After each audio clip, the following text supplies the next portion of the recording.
Salut, salut, j'espère que tu vas bien. Écoute, on va commencer l'analyse de la course Quintet qui a lieu tout à l'heure, là, à 13h47, sur la grande piste, 2850 mètres de la grande piste de Vincennes. Donc juste avant que je commence ça, je vais juste faire un petit aparté concernant le Quintet d'hier, parce que bon, alors c'est pas trop dans mon habitude, j'aime pas trop râler, pas trop, tu vois, accuser, machin, enfin je trouve ça sert pas à grand chose. Tu perds du temps, mais bon voilà, comme je te fais un petit podcast de temps en temps pour te livrer un peu mes analyses. Euh, Franchement hier, enfin tu vois, c'était lamentable quoi. Enfin cette course quintée, franchement, en fait, tu vois, limite, faudrait pas analyser ce type de course sur des tracés comme celui d'Amiens, ou même, tu vois, t'as d'autres hippodromes, tu vois, qui sont absolument dégueulasses. Franchement, ça donne des arrivées complètement n'importe quoi, tu vois, le BPAM deuxième, alors que BPAM faisait une rentrée, que il était ferré. Enfin, tu vois, tu comprends pas en fait, tu vois, Enfin, tu vois, après, tu vois, c'est limite, ça te dégoûte de faire des analyses parce que toi, t'es là en train de regarder les perfs, de regarder les analyses, enfin, t'es en train d'analyser, tu regardes les perfs, le passé, qu'est-ce que fait l'entraîneur, tu vois, le cheval, il a pas couru depuis, je sais pas, moi, 5, 6 mois. Enfin, tu vois, à un moment donné, le cheval, il a besoin de se remettre dans la compète, enfin, tu vois. Enfin, tu vois, bon, moi je trouve, enfin voilà, franchement, j'étais vraiment dégoûté de ce quintet d'hier.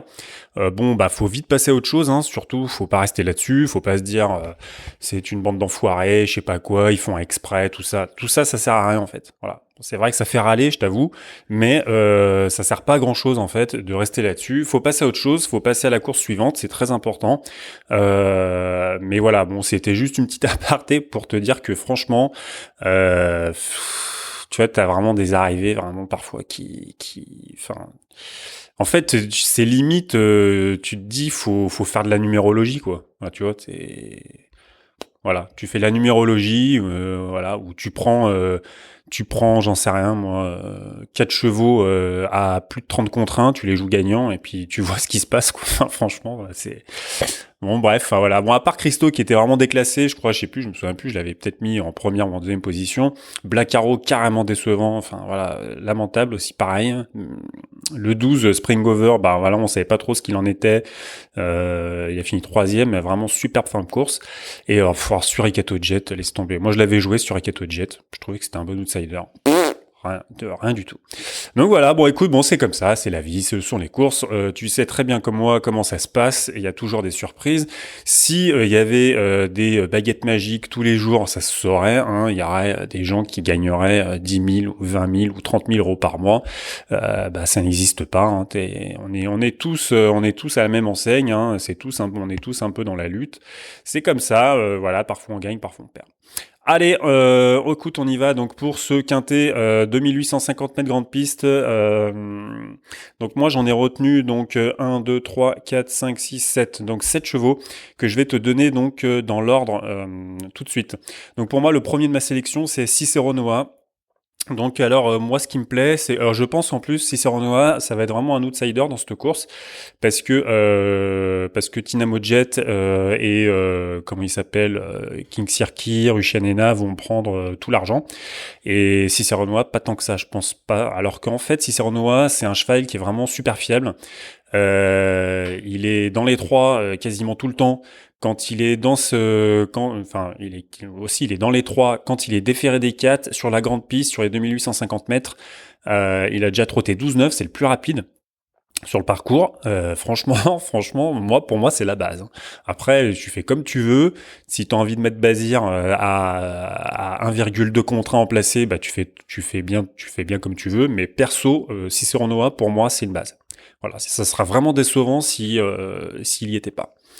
Ensuite, le deuxième de ma sélection, c'est le numéro 11, King Sirkir. King Sirkir, pareil, pour moi, c'est une base, 13,5 sur le parcours, 50% dans les trois, voilà. Pour moi, c'est pareil. Je pense que il peut même gagner la course, hein, carrément. Voilà. Ensuite, troisième de ma sélection, numéro 2, Tinamo Jet avec Jean-Michel Bazir, 13,2 sur le parcours. Donc, il est plus rapide que King Sirkir, pas aussi rapide que Cicero Noah, que Cicero Noah, ce qu'il a déjà montré. Maintenant, voilà, ça semble à super forme, hein, Dynamo Jet. Bon, je suis sur le site du PMU, laisse tomber, il est surjoué, le cheval, c'est un truc de malade. Il prend tout l'argent. Alors bon, il est que 9h30, hein, tu vois, mais bon, enfin, faut arrêter le délire, quoi. Les gars, ne misez pas sur des chevaux à 1,08 €, hein, s'il vous plaît. Hein. Faites pas ça, quoi. Hein. Maintenant, voilà, dans les trois, c'est clair et net. Hein, si tu veux faire un couplet placé ou un truc comme ça, c'est bien de le mettre, hein, mais franchement, enfin, pas le jouer gagnant, quoi. Donc voilà, donc Dynamo Jet, donc c'est 4 sur 6 hein, sur le parcours dans les trois. Donc voilà, c'est clair que c'est une base de jeu a priori, mais tu sais très bien comme moi que les courses, ça se passe pas comme on voudrait.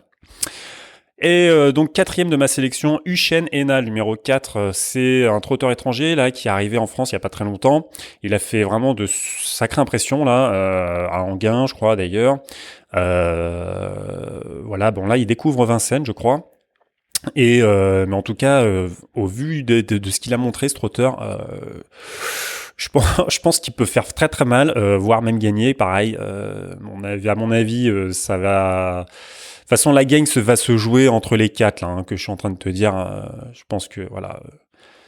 Alors peut-être que je m'enflamme un peu pour Cicero Noah, mais voilà. Moi, ce que j'aime chez ce cheval, c'est sa fiabilité. Après, est-ce qu'il peut gagner? Ça, je sais pas, parce que attention, t'as Uchen Enna, t'as Dynamo Jet, King Circuit, mais voilà. Allez, ensuite, numéro 7, c'est le cinquième de ma sélection. Numéro 7, Copernic de Play, donc déféré des 4 pour l'occasion, aussi pareil. Alors bon, il a pas une réussite aussi flamboyante que Cicero Noah ou que Dynamo Jet. Je te parle sur le parcours et dans la configuration, mais il peut faire mal aussi pour son retour en étant déféré des 4. Moi, je m'en méfie beaucoup de ce 7, hein, parce qu'il est en très grande forme. Il a montré sa forme. Voilà, maintenant. Il a été déféré des antérieurs, je crois, à sa course d'avant, il a fini 4e, je crois, un truc comme ça. Donc, à mon avis, non, 8e, je crois, un truc de ce genre, bon, je me souviens plus. Mais bon, bref, non, mais là, en tout cas, voilà, moi, je pense que c'est pareil. C'est un cheval qui peut finir largement dans les 3-4. Ensuite, le 6e, numéro 13, Chicago Blues. Alors, Chicago Blues, bon, je crois qu'il a pas couru sur Vincennes depuis la fin du meeting d'hiver. Il a jamais été vraiment flamboyant à Vincennes. C'est un peu ça qui me, voilà, où je suis un peu réticent, mais franchement, il a montré sa forme là tout récemment. Donc moi je me dis voilà, il peut surprendre avec les Duval d'Estaing, je me méfie beaucoup. En plus là, c'est vraiment l'engagement parfait là. Il est quasiment au plafond des gains.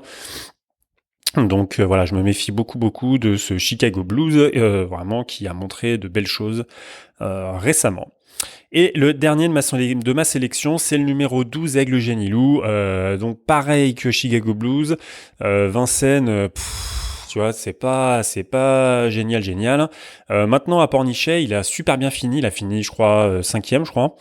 Récemment dans un quintet, mais bon, il était parti comme un escargot, quoi. Il était parti, laisse tomber, il a fait un mauvais départ, il était parti super lentement, mais franchement, il avait bien rattrapé son retard, il avait vraiment fait une belle ligne droite, donc à Pornichet. Donc voilà, il peut surprendre aussi. Je m'en méfie aussi beaucoup. Maintenant, voilà, je dis pas que ça va être c'est pas la base, hein, clairement non, mais je me méfie beaucoup de ce cheval.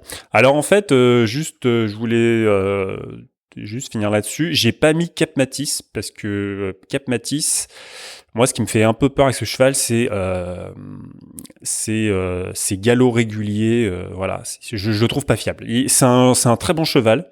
Maintenant, moi, je le trouve pas fiable. Voilà, il se met trop au galop. Moi, je préfère l'écarter de ces tickets-là. Il y a de bonnes chances qu'il arrive, hein, clairement, parce que il a vraiment du talent. Il est bien. En plus, tu vois, il y a Franck Nivard et tout. Là-dessus, voilà, c'est clair. Hein, ça donne envie de le jouer, mais franchement, moi je te dis, il se met trop au galop. Attends, je sais plus, j'ai vu ça sur Parsi Free, je vais juste me remettre dessus. Donc sur 35 courses, tu vois, il a 6 ans, il a fait que 35 courses, il a quand même 11 disqualifications. Tu vois, c'est quasiment la moitié, quoi. Donc franchement non, moi je veux pas. Mais tu vois, en fait, tu vois, c'est un cheval. C'est-à-dire que de temps en temps, il se disqualifie, mais quand il arrive bien, quoi. Donc tu sais pas trop, tu vois, sur quel pied danser. Donc moi, bah tant pis, je préfère passer à côté de tickets, tu vois, tu peux pas tout jouer de toute manière. Mais moi je le dégage, quoi. Je le dégage, pour moi c'est pas la peine. Voilà, j'espère que tu vas pouvoir faire des tickets quintés ou tiercés ou quartés ou multi avec ces jeux. Et écoute, et bah je te dis à bientôt. Bye.